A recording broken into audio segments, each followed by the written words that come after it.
Hello everyone, কেমন আছো তোমরা সবাই? আমার একটা নতুন ব্লগে তোমাদেরকে আবারও ওয়েলকাম। তো আজকের দিনটা ছিল কিন্তু একটু অন্যরকম। অনেক প্ল্যানিং প্লটিং করার পরে আমাদের দিন ডিসাইড হলো যে না, এই দিন আমরা দীঘা যাব। যদিও একবার ক্যান্সেল মাঝে হয়ে গেছিল, বাট আবার ঠিক করা হলো। তো আমরা সবাই মিলে যাচ্ছি আজকে দীঘায়। আর ফার্স্ট টাইম কিন্তু আমরা যাচ্ছি বাসে।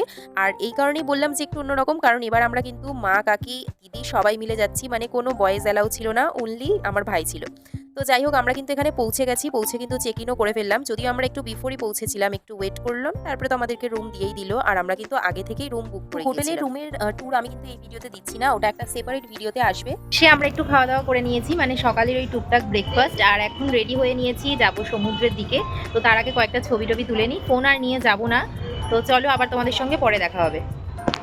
এই হোটেলে কিন্তু আমরা ফার্স্ট টাইম আসলাম, আর এটা হচ্ছে হোটেল 4 স্টার লাইট। তো এটা রিভিউ আমি তোমাদের সঙ্গে শেয়ার করব পুরোটা ডিটেলসে। এটা থেকেও কিন্তু সমুদ্র একেবারে কাছেই, ওই যে দূরেই সমুদ্র তোমরা দেখতেই পাচ্ছ, একদম সোজাসুজি।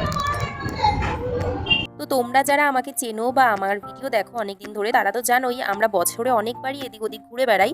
তবে সব কিছুর চাপের মাঝেও আমরা এটাকে আলাদা করেই রেখেছিলাম যে না, ঘুরতে যাব। আর বেশ মজাই হচ্ছিল, একটু অন্যরকম ফিলিংস। তার মধ্যে কাকির তো এটা ফার্স্ট টাইম ছিল। তো দুপুরবেলা আমরা খেতে চলে গেছিলাম জানা হোটেলে। আর তোমরা তো আগের বাড়ির ভিডিও দেখলেই বুঝতে পারবে, আমরা দীঘাতে যে কোনো হোটেলেই থাকি না কেন, খাবারটা আমরা এখান থেকেই খাওয়াটা প্রেফার করি। তো তারপরে আমাদের প্ল্যানিংয়ে ছিল যে খাওয়া দাওয়া করে আমরা একেবারে চলে যাব স্নান করতে। তো ওখানে তো অবশ্যই কোনো ভিডিও আর করা হয়নি, যেহেতু ফোন আমরা নিয়েই যাইনি।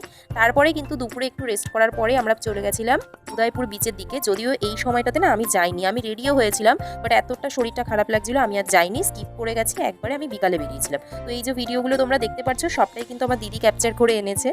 আর এই দিনের ভিডিও করা নিয়েও আমি তো ভাবছিলাম আর যে কোনো লং ভিডিও করব না, তবে ওটাই ভাবলাম যে না, করেও রাখি, পরে একটা স্মৃতি হিসাবে থেকে যাবে। তো এডিট করতে বসে আমার বেশ ভালো লাগছে এগুলো দেখে। তো দিদি, সীমা দিদি, ওরা সবাই মিলে অনেক ভিডিও করেছে। আমি যেতে পারিনি, তবে হ্যাঁ একটুখানি রেস্ট করে নিয়েছিলাম, তারপরে শরীরটাও ভালো লাগছিল। আর আমি কিন্তু একা ছিলাম না, আমার সঙ্গে মাও ছিল, মাও ওদের সঙ্গে আর যায়নি। এই দিদি, তো তুমি এটা কতবার এসেছো এখানে? এই প্রথমবার আসলাম। কেমন লাগছে এখানে এসে? কেমন লাগছে? বাহ, জায়গাটার নাম কি একটু বলে দাও। এটার নাম হলো বাহ, ওয়াও। है मेरी क्या खता सीने में जो दिल की जगह है तू बसदा आओ ना क्यों नजर खुद को कभी शीशा कोई जे मैं तकदा तू ही दिसदा ওরা যখন সবটা ঘুরে ফিরে আবার চলে আসলো, আমি ওদের সঙ্গে জয়েনও করে গেছিলাম। আর এখানে আমরা একটুখানি বসেছিলাম। আর এটাই না খুব ভালো লাগে, একদম মানে সন্ধ্যাবেলার দিকে বা রাতেই বলো না কেন, একদম কোনো কিছু ভাবনা চিন্তা কথাবার্তা ছাড়াই জাস্ট সমুদ্রের দিকে তাকিয়ে এক নাগারে বসে থাকতে যে কি শান্তির লাগে আর কি বলবো।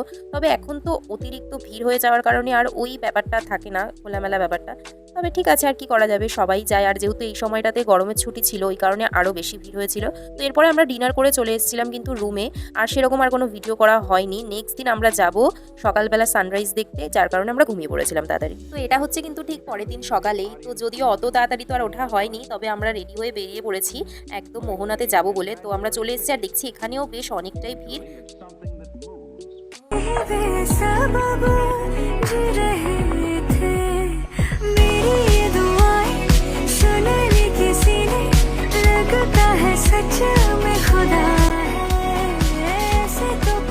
তো আজকে আমাদের প্ল্যানে না খালি দুটো জিনিসই রয়েছে, একটা হচ্ছে মোহনা, আর তারপরে আমরা চলে যাব সোজা মন্দিরে। যদিও আমরা কেউ পুজো দেবো না, অ্যাকচুয়ালি দিতে পারবো না, যার কারণে আমরা কেউ আর কিন্তু মানে না খেয়েছিলাম না, ব্রেকফাস্ট করেই নিয়েছিলাম এখান থেকে। আর সেরকমই প্ল্যান ছিল।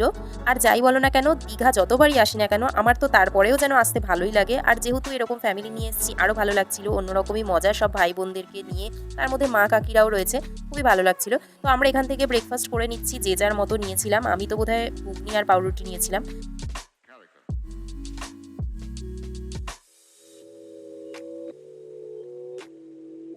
আর খাওয়া দাওয়া করে তো আমরা চলে এসেছি মন্দিরের দিকে। আর আস্তে আস্তে না রোদটা অনেকটাই বেড়ে গেছিল।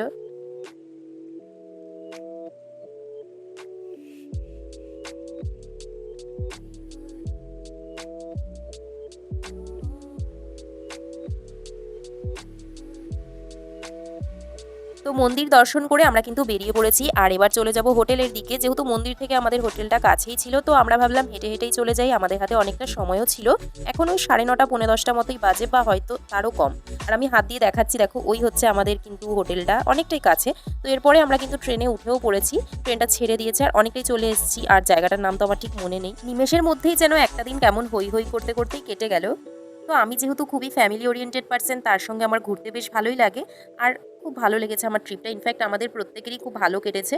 তো আমরা এখন বাড়ির দিকে রওনা দিচ্ছি। তোমাদের গোটা ব্লগটা কেমন লাগলো তোমরা কিন্তু অবশ্যই জানিও। আর এরকম সুন্দর সুন্দর ব্লগ দেখতে হলে আমার চ্যানেলটা কিন্তু সাবস্ক্রাইব করে রেখো। তো চলো, টাটা, বাই।